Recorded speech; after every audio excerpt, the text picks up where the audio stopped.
Sudah biasa kalau di dalam acara-acara kemerdekaan ada lomba-lomba yang dilangsungkan. Mengapa harus ada lomba? Lomba menandakan adanya sebuah pertandingan dan perjuangan untuk mencapai kemenangan. Dan itulah makanya kenapa kemerdekaan diisi dengan acara-acara lomba untuk mengingatkan kita bahwa memang kita ini sebenarnya dalam hidup senantiasa berlomba-lomba. Hanya sekarang pertanyaannya, lomba apakah yang kita ikuti?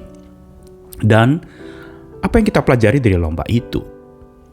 Kalau lomba yang baik-baik seperti yang biasa dilangsungkan, pertandingan ini, pertandingan itu, pencarian bakat, atau mungkin untuk talent-talent di mana seseorang itu terus dipacu untuk memberi yang terbaik, itu sah-sah saja.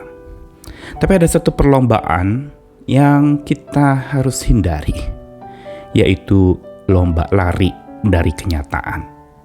Ini yang sering kali dilakukan banyak orang. Berlomba-lomba untuk lari dari kenyataan, menyangkali adanya satu realita yang tidak dapat diterima itu. Menyangkali sesuatu yang mungkin sebuah ketidakmujuran atau mungkin juga sebuah kegagalan, kekalahan, kebangkrutan, kesusahan. Dan hal-hal inilah yang banyak orang berlomba-lomba lari dari realita tersebut. Demi apa? Supaya membius diri, menenangkan diri katanya, tetapi sebenarnya sedang membius diri sendiri. Mencari ketentraman dengan menjauh, mencari ketentraman dengan menghindar dari pusat permasalahan. Padahal sebenarnya kalau kita mau telusuri lagi akan keyakinan kita akan kuasa dan kedaulatan Tuhan, maka kita seharusnya tidak berlomba-lomba untuk lari dari kenyataan. Tetapi kita menghadapi kenyataan itu. Tapi bagaimana caranya? Mari kita lihat. Sekali-kali ingat bahwa hidup kita bukan lomba lari dari kenyataan. Saya Nikolas Kurniawan kembali menemani dalam Sabda Tuhan hari ini dari dua bagian firman Tuhan. Yang pertama di Pengkhotbah pasal 7 ayat 13-14. Perhatikanlah pekerjaan Allah, siapakah yang dapat meluruskan apa yang telah dibengkokkannya. Pada hari mujur bergembiralah, tapi pada hari malang ingatlah bahwa hari malang ini pun dijadikan Allah seperti juga hari mujur, supaya manusia tidak dapat menemukan sesuatu mengenai masa depannya. Satu lagi Galatia 5 ayat 7-9 lalu ayat 16. Dahulu kamu berlomba dengan baik, siapakah yang menghalang-halangi kamu sehingga kamu tidak menuruti kebenaran lagi? Ajakan untuk tidak menurutinya lagi bukan datang dari Dia yang memanggil kamu. Sedikit ragi sudah mengkhamirkan seluruh adonan. Maksudku ialah hiduplah oleh roh, maka kamu tidak akan menuruti keinginan daging.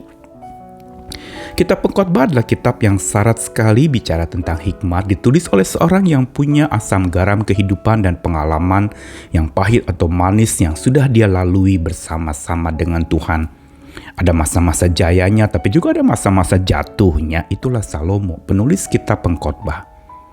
Dan karena itu ketika di penghujung usianya menjelang ajal, dia menuliskan sebuah karya tulis yang begitu indah mengingatkan setiap orang percaya untuk realistis di dalam melihat akan segala sesuatu.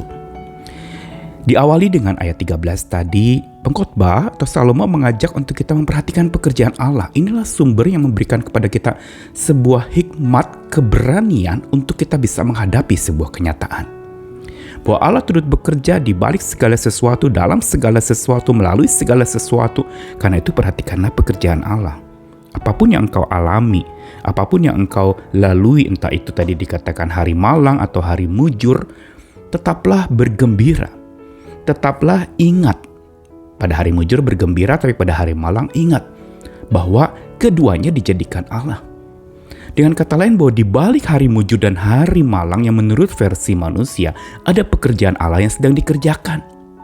Tuhan tidak lalu menjebloskan kita kepada ketidakmujuran atau menjebloskan kita kepada kegagalan, bukan. Tapi bila itu terjadi dalam hidup, maka sebenarnya Tuhan ingin supaya kita melihat pekerjaan Allah di balik segala hari bujur maupun hari malang. Sesuatu yang baik maupun sesuatu yang buruk, lihat ada Tuhan. Yang kalau kita temukan, maka semuanya Tuhan sedang jadikan baik dan sedang berproses untuk jadi baik. Dan karenanya Salomo mengatakan supaya manusia tidak dapat menemukan sesuatu mengenai masa depannya. Salomo ingatkan bahwa kalau kita terlalu bangga bahwa hari depan kita penuh harapan sesuai dengan maunya kita, hati-hati kita bisa kecewa. Tuhan ingin ingatkan lewat surat pengkhotbah tadi supaya kita tidak lalu memprediksi sendiri masa depan kita. Tapi kita harus realistis bahwa masa depan kita yang kita rancangkan itu bisa tidak seperti yang kita rancangkan. Dan masa depan kita ada di tangan Tuhan yang pekerjaannya itu ya dan amin. Dan ini adalah kitab hikmat yang mau mengajarkan kepada kita tentang satu hal yang penting. Bahwa orang yang nuraninya dipimpin oleh hikmat Tuhan, dia harusnya berani menghadapi segala sesuatu dalam hidup. Dan Galatia 5 ayat 7-9 dan 16 tadi mengingatkan tentang dahulu kamu berlomba dengan baik, siapa yang menghalangi kamu sehingga tidak menuruti kebenaran lagi. Jemaat Galatia meninggalkan hikmat Tuhan dan akhirnya perlombaan yang mereka kejar adalah demi keinginan daging. Mereka hidup menuruti keinginan daging dan akhirnya perlombaan mereka menjauhi kebenaran, bahkan mengingkari adanya realita kebenaran yang mereka harus hadapi, termasuk kemalangan, termasuk kegagalan, termasuk juga luka, duka cita, dan perkabungan. Karena itu, Paulus ingatkan kepada jemaat di Galatia, dulu kamu berlombanya dengan baik, kenapa sekarang kamu tidak menuruti kebenaran lagi? Dikatakan bahwa ajakan untuk tidak menuruti kebenaran itu bukan datang dari Tuhan. Tuhan mengajak kita menghadapi kebenaran, menghadapi realita. Dan kalau kita ikuti keinginan daging, kita akan lari dari realita itu, tapi hidup oleh roh yang didominasi dan dikuasai, dipenuhi oleh hikmat Tuhan. Dan nurani yang dipimpin oleh hikmat Tuhan itu akan membuat seorang berani menghadapi kenyataan, bukan berlomba-lomba lari dari kenyataan. Hari ini mungkin kita sedang berusaha untuk lari dari sebuah realita. Kita berhadapan dengan masalah dan kita mau menjauh daripadanya. Tapi Tuhan menarik kita dekat lagi kepada Tuhan untuk kita menghadapi masalah itu bersama dengan Tuhan. Dan karena itu dikatakan bahwa ketika bicara tentang sebuah perlombaan, ingat bahwa kita bukan peserta lomba lari dari kenyataan. Kita berlomba lari kepada Tuhan, bersama Tuhan, dan dengan kekuatan Tuhan hadapi kenyataan. Bukan lomba lari menjauh dan kabur dari kenyataan dan realita yang kita harus hadapi. Justru disinilah iman kita berbicara. Nurani kita dipimpin oleh hikmat Tuhan, dan kalau sudah nurani dipimpin oleh hikmat Tuhan, maka akal budi kita akan dibekali oleh hikmat yang kekal dari Tuhan. Bijak kekalnya membekali akal kita, sehingga kita dimampukan untuk memandang dan menghadapi kenyataan bersama dengan Tuhan yang kasihnya nyata, yang cintanya nyata, yang keajaibannya nyata, dan yang pasti penyertaannya itu nyata buat kita. Ayo, jangan pernah mendaftar ya jadi peserta lomba lari dari kenyataan, tapi daftarkanlah diri jadi peserta lomba lari kepada Tuhan dan bersama Tuhan menghadapi kenyataan. Tuhan mengasihi kita sekalian.